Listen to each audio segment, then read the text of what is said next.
অন্তত আর কোনোভাবে না হোক ল্যাংটা হয়ে দৌড় দিয়ে তো পত্রিকায় ছবিটা এসছে। এটাই হচ্ছে ফুয়াদের টেকনোলজি। এই বইটা ফুয়াদ পড়েছেন বলে আমি মনে করি, যার কারণে তার কাছেও মনে হয়েছে কোনোভাবেই তো নিজেকে জাতে তুলতে পারলাম না, এত বছর হয়ে গেল। আপনি যে ভাই কথাটা ফুয়াদ বললেন, সম্পর্কে একটা জিনিস বলি।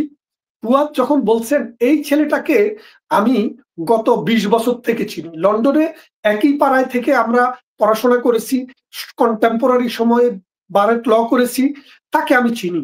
এই দেশের রাজনীতিতে তার তেমন কোনো অবস্থা ছিল না, এবং এই দেশের সমাজে মানে এই দেশের কোনো প্রফেশনও যে খুব হাই কিছু এরকম ছিল না, সাধারণ একজন মানুষ, আইনজীবী, সুস্থ মানুষ মনেই আমরা করেছিলাম। তো এখন তার যে এই অবস্থা, এটার কারণ কি?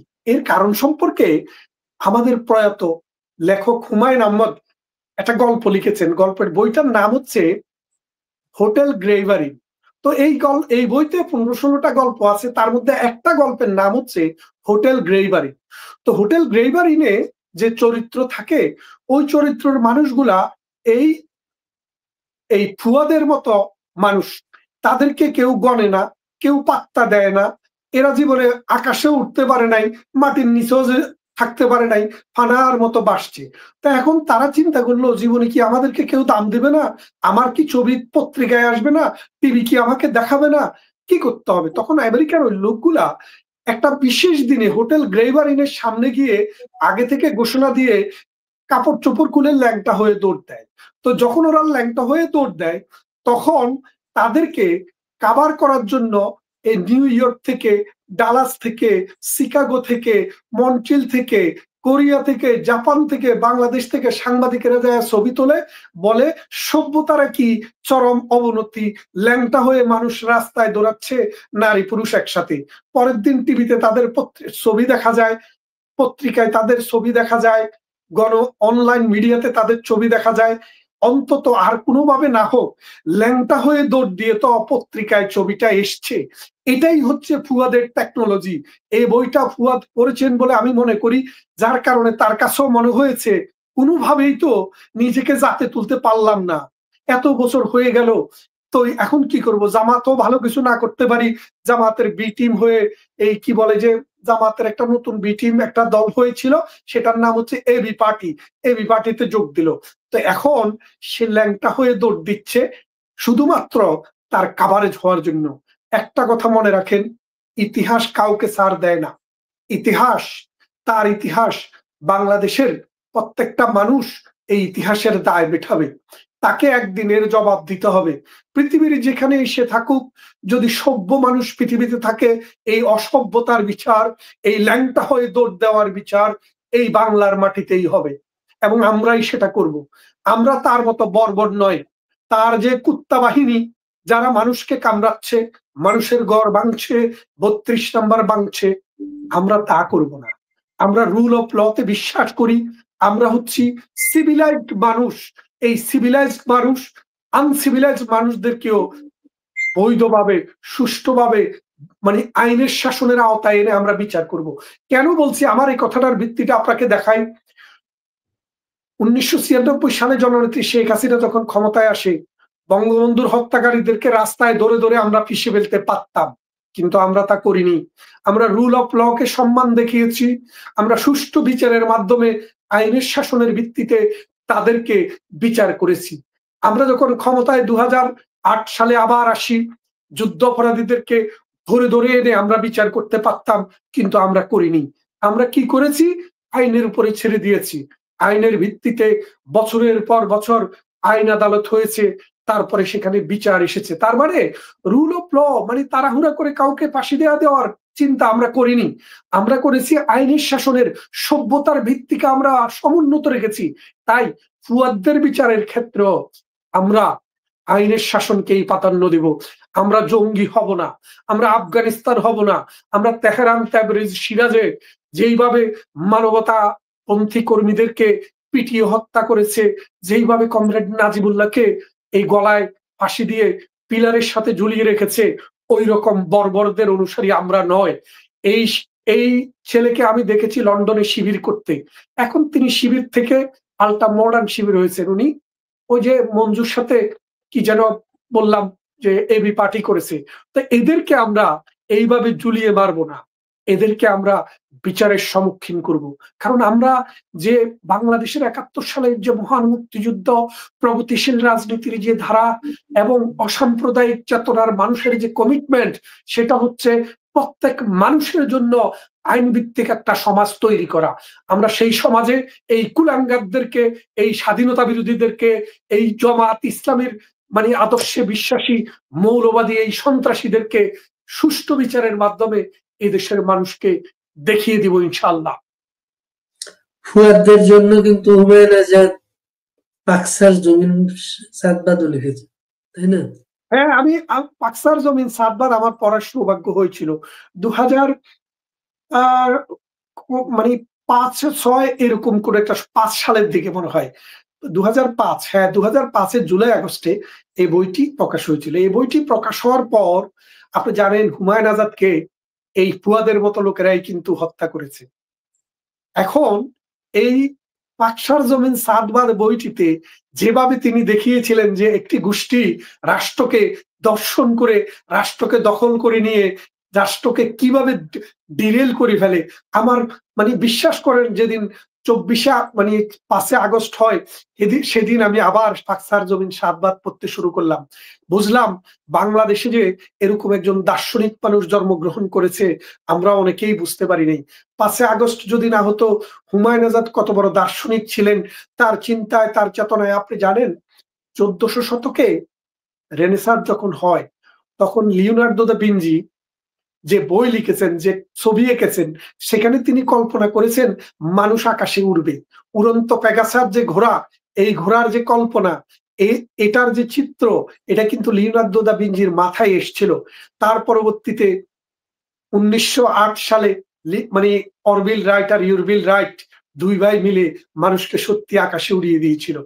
এই যে আমাদেরকে মাঝে মাঝে সংকেত দেন বড় বড় লেখক, কবি, সাহিত্যিক, সংস্কৃতিসেবী, বুদ্ধিজীবীরা, তাদের কথা আসলে বৃথা যায় না।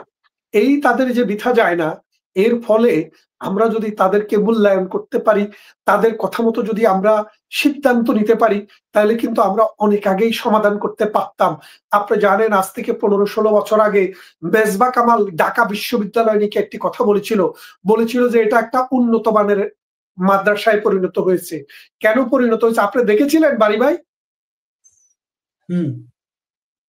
ওই কথাগুলো শুনেছিলেন? হ্যাঁ, শুনেছি।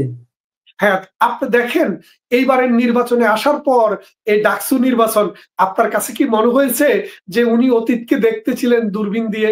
টাইম মেশিন থিওরিটা আপনি শুনেছেন? টাইম মেশিন থিওরি হলো, আমি একটা মানে সিনেমা দেখেছিলাম টাইম মেশিনের উপরে। তো মানে আমেরিকার নিউ ইয়র্ক থেকে এক দল মহাকাশচারী পৃথিবী থেকে মহাশূন্যের দিকে রওনা দেয়। তো ওদের যে যে যানটিতে করে যাচ্ছিল সেটি সময়ের চাইতেও দ্রুত বেগে, E=mc², মানে সময়ের গতিবেগের চাইতেও দ্রুত যাচ্ছিল। অল্প সময়ের ভিতরে তারা হাজার হাজার বছরের সমান চলে গেছে, যেহেতু তারা E=mc² কে অতিক্রম করতে পেরেছে। তো তারা যখন পৃথিবীতে ফেরত আসছিল, তাদের কাছে কয়েক মিনিট, কিন্তু পৃথিবীতে এর ফাঁকে চলে গেছে কয়েক হাজার, মানে কয়েকশো হাজার বছর। তারা যখন পৃথিবীতে আসবে, এখন দেখছে যে পৃথিবীতে যে বিমানবন্দর ছিল এটা আর নেই। তারা নামতে গিয়ে শুধুমাত্র দেখলো স্ট্যাচু অফ লিবার্টি দাঁড়িয়ে আছে। স্ট্যাচু অফ লিবার্টির কাছে যখন তারা নামলো, জাল দিয়ে এই জাতীয় এক শ্রেণীর প্রাণী তাদেরকে ধরে ফেললো, ধরে বন্দি করলো। এরা আবার কারা? পৃথিবীতে এটা আবার কি? মহাকাশ থেকে কি ধরনের জন্তু জানোয়ার আসলো? এখন সেই জন্য বলছি যে এইদেরকে ওই আমাদের বিজ্ঞানীরা, আমাদের জ্ঞানীগুণীরা, সাহিত্যিকরা, কবিরা এইভাবে দেখেছিলেন, বুঝেছিলেন, কিন্তু আমরা সেটা কাজে লাগাইতে পারি নাই। তাই আজকে বুক থেকে আপনাকে একটা জিনিস বলি, পাকিস্তানের পত্রিকা কিন্তু তাদেরকে স্বাগত জানিয়েছে। তারা বলেছে আমরা 1971 সালের প্রতিশোধ নিয়েছি। আর এই প্রতিশোধ নেওয়ার জন্য তারা ব্যবহার করলো ডক্টর ইউনূসের মতো একটা সুদখোর বাটপারকে। আপনি দেখেন পৃথিবীতে বাঘে এবং মহিষে এক ঘাটে জল খায়। মোল্লারা ওয়াজ করতো যে ডক্টর ইউনূস শুধু সুদ খায় না, সুদের কারিগর। অর্থাৎ ওরা বলতো ডক্টর ইউনূসের যদি চেহারার দিকে কোনো লোক তাকায়, তাহলে 14 দিন পর্যন্ত তাদের নামাজ কবুল হবে না, ইবাদত কবুল হবে না। এখন তাদের মহান নেতা হচ্ছে ডক্টর ইউনূস। তাই বলছি, এরা যে বিচারটা করছে, আমি প্রথমে যে কথাটি বলছিলাম, বাংলাদেশ দর্শিত হচ্ছে, বাংলাদেশকে আক্রান্ত করেছে, বাংলাদেশে এখন সন্ত্রাস, চাঁদাবাজ, মৌলবাদ বিরাজ করছে। এই বিরাজ করার কারণে তারা এবং মুক্তিযোদ্ধাদের বিচার করছে। হুমায়ুন আজাদ বলেছিলেন এদেশে মুক্তিযুদ্ধ করার কারণে মুক্তিযোদ্ধাদের বিচার হবে। এখন যাদের বিচার হচ্ছে, যারা জেলে আছে, তারা অনেকেই কিন্তু 1971 সালের মুক্তিযুদ্ধ। একটি কথা মনে রাখেন, এদেশে আমরা সেটা হতে দেব না। আমাদের যে শক্তি, আমরা সর্বশেষ শক্তিটি সময় মতো আমরা ব্যবহার করব। কারণ এই দেশে যদি মৌলবাদীরা জিতে যায়, এই দেশে যদি পাকিস্তান জিতে যায়, তাহলে বাংলাদেশ নামক রাষ্ট্রটি আর থাকে না। সুতরাং আমি বিশ্বাস করি একটা জনবিদ্রোহ হবে, মানুষ রাস্তায় নেমে আসবে, মানুষের বিরুদ্ধে, এই মৌলবাদের বিরুদ্ধে, এই 71-এর ভিন্ন রাজাকার আল বদর আল শামসের বিরুদ্ধে আবার জেগে উঠবে, সেটি আমার আশা। আর আরেকটি জিনিস হচ্ছে, আমাদের কাজ দেশে বিদেশে নানান জায়গা থেকে কাজ হচ্ছে। মনে রাখেন, তারা যত চতুর, আমাদের মানুষও বসে নেই। কাজ বিভিন্ন পন্টে বিভিন্নভাবে হচ্ছে। তাদের সেই স্বপ্ন আমরা এই বাংলায় কখনো বাস্তবায়িত হতে দেব না। আমরা বিশ্বাস করি প্রজন্মের যেই ছেলেরা ডিরেল হয়ে গেছে, তাদের বাইরেও প্রজন্ম ছোট নয়। ওই প্রজন্ম, এই যে ধরেন ছাত্রলীগ, যদি সব মানুষে যদি শিবির হয়ে যায়, জামাত হয়ে যায়, যদি বিএনপি হয়ে যায়, যদি কমিউনিস্ট হয়ে যায়, তাহলে ছাত্রলীগ আর ব্যান করা দরকার কি ছিল? মুখে তারা যতটাই বলুক, তারা জানে এই দেশের তরুণ সমাজের বড় অংশ ছাত্রলীগ হয়ে তারা ছাত্রলীগকে ব্যান করেছে। কারণটা আপনি সোজা বুঝতে পারেন, যার শক্তি নেই তাকে ব্যান করার দরকার আছে, যার অস্তিত্ব নেই তাকে ব্যান করার দরকার আছে। তাহলে বোঝেন, এই ছাত্রলীগ, এই যুবলীগ, এই আওয়ামী লীগ এই রাজপথ দখল করবে। আপনারা দেখছেন আস্তে আস্তে বেরোতে শুরু করেছি। একদিন এই লাইন আরো বড় হবে। সীতাকে বনবাসে দেওয়ার জন্য মানুষের যে লাইন যত লম্বা হয়েছিল, তার 3 গুণ লম্বা লাইন হবে। লক্ষ লক্ষ মানুষ রাস্তায় নামবে। এই বিচারক, এই আদালত, এই ফৌজদারি, এই ইউনুসগণ, এই 71-এর ঘাতক দালাল রাজাকারদের পূর্বপুরুষ, তারা সবাই এই বাংলা থেকে কোথায় গিয়ে পালায়, আমরা সেটা দেখার অপেক্ষায় আছি।